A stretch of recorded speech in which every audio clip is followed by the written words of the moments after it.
అశ్వము గుర్రము యుద్ధ ధైర్యమునకు ఎలాగున ప్రతీకగా ఉందో దేవుని పిల్లలో ఎలా ఉండాలంట చెప్పండి. ప్రతి సమయములో కూడా ధైర్యం కలిగిన వారుగా ఉండాలి. దేవునికి స్తోత్రం, హల్లెలూయా.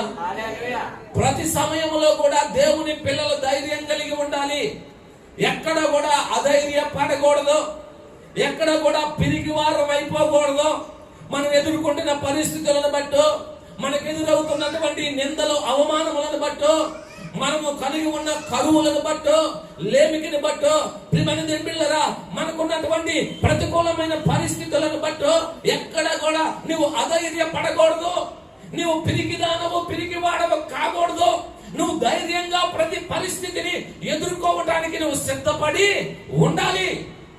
ప్రతి పరిస్థితిని ఎదుర్కోవటానికి సిద్ధంగా ఉండాలి. దేవుని పిల్లలు మరి ముఖ్యంగా ఏం చేయకూడదు అంటే